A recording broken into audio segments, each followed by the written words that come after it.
নিকলি হাওরে ক্যাম্পিং করার জন্য চলে আসলাম। এই যে আমাদের ব্যাগ কিছু লাকড়ি নিয়েছি বারবিকিউ করার জন্য। আমরা এখন গোদারাঘাটে রয়েছি।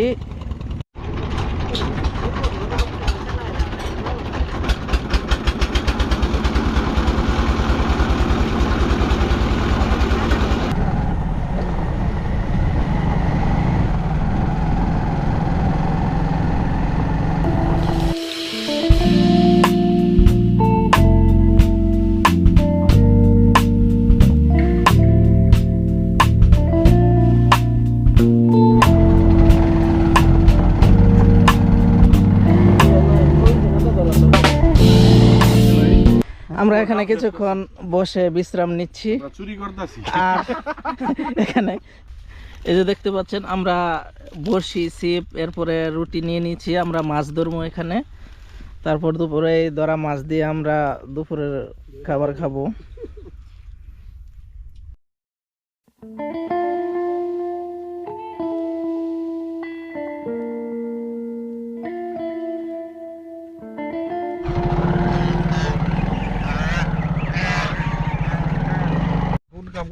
আমরা এই হাওরের মাঝে ক্যাম্পিং করেছি, এই দেখতে পাচ্ছেন দুইটা তাবু দুই দিকে দিয়েছি। এখন প্রচুর রোদ। বড় ভাই মাছ ধরার জন্য টোপ বানাচ্ছে, বসি রেডি করতেছে। ওইখানে খাল আছে, আমরা ওই খাল থেকে মাছ ধরবো। আর আমরা এই কাপড়টা উল্টো ভাবে দিয়েছি যাতে রোদটা না লাগে। এখানে কিন্তু প্রচুর বাতাস, দেখা যাচ্ছে প্রচুর রোদ, তাও ভিতরে অনেকটা ঠান্ডা পাচ্ছি আমরা।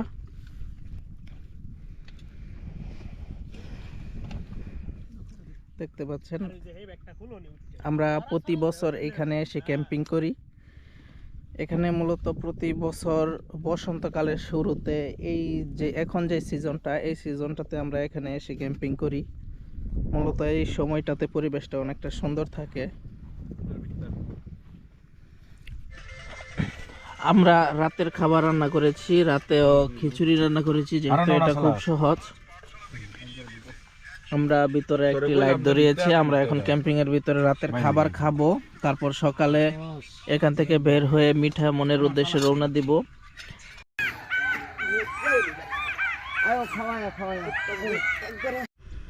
আমরা এখন সকালে নাস্তা করলাম।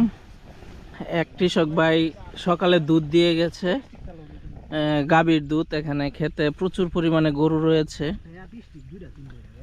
এই গরুর দুধ দিয়ে গেছে কিছুক্ষণ আগে। দুধ আমরা জাল দিচ্ছি, একটু পরে আমরা খাবো। আমরা হাওরের মধ্যে এই জায়গাটিতে আমরা ক্যাম্পিং করেছি। প্রতি বছর আমরা এখানে ক্যাম্পিং করি।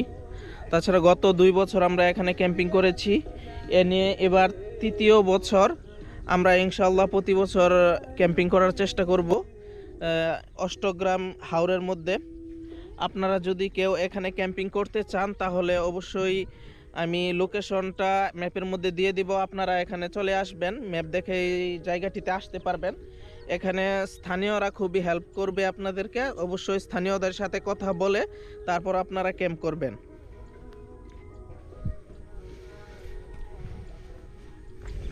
এখানে ক্যাম্প করার সময় আপনারা অবশ্যই এরকম একটি টয়লেট নিয়ে আসবেন।